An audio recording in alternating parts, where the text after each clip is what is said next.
May daghang istorya ngano ka nga dili mahunong.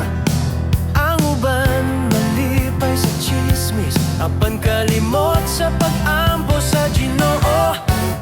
Ayaw na lang pagmarites, gamit ang baba sa pag-ampo.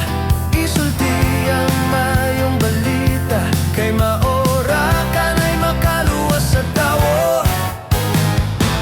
Ang dilagamhanan kaayo, makadugang o kasakit o ka